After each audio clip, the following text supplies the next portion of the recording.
ఈరోజు జూలై 3 అంతర్జాతీయ plastic bag రహిత దినోత్సవంగా జరుపుకుంటారు.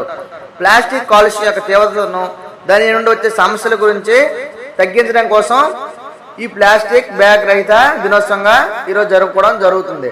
అయితే ఈరోజు ప్లాస్టిక్ పై అవగాహన కల్పించడం, ప్లాస్టిక్ వాడకాన్ని తగ్గించడం, ప్రత్యామ్నాయాలను ప్రోత్సహించడం ఈరోజు ఈ విషయాలపై చెప్పడం జరుగుతుంది.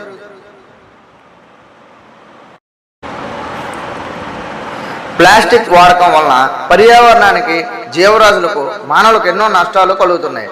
ప్లాస్టిక్ వ్యర్థాలు పర్యావరణంలో పేరుకుపోయి కాలుష్యానికి కారణమవుతున్నాయి. సముద్రంలో చేరి జలరాశులకు హాని కలిగిస్తాయి. అంతేకాకుండా ప్లాస్టిక్ కాలుష్యం మానవ ఆరోగ్యానికి కూడా హానికరమైనది. అయితే ఈ ప్లాస్టిక్ వాడకం వలన కలిగే నష్టాలు: పర్యావరణానికి కాలుష్యం. ప్లాస్టిక్ వ్యర్థాలు భూమిపై, నీటిలో పేరుకుపోయి పర్యావరణాన్ని కలుషితం చేస్తాయి. ఇది నేల, నీటి కాలుష్యానికి దారితీస్తుంది. సముద్ర కాలుష్యం. టన్నుల కొద్ది ప్లాస్టిక్ వ్యర్థాలు సముద్రంలో చేరుతున్నాయి. ఇది సముద్ర జీవులకు, పర్యావరణానికి హాని కలిగిస్తుంది. అయితే జంతువులకు హాని కలిగిస్తుంది ప్లాస్టిక్.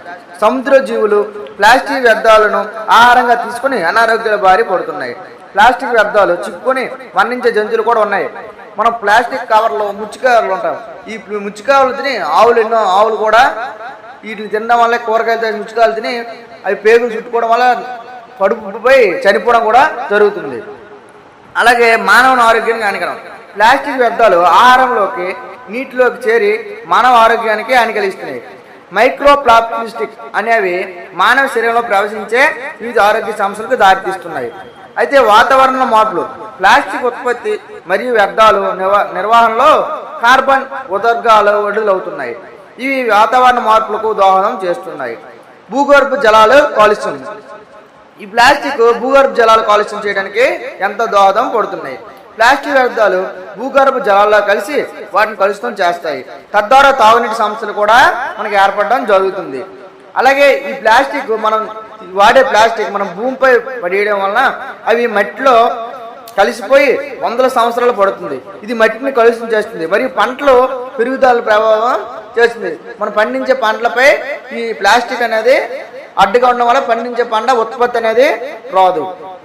అయితే ఈ ప్లాస్టిక్ వ్యర్థాలు మనం నివారించడానికి రాబోయే రోజుల్లో చాలా ఎక్కువగా మోతాదులో ఖర్చు పెట్టి మొక్కల్ని, పర్యావరణాన్ని కాపాడవలసి ఉంటుంది.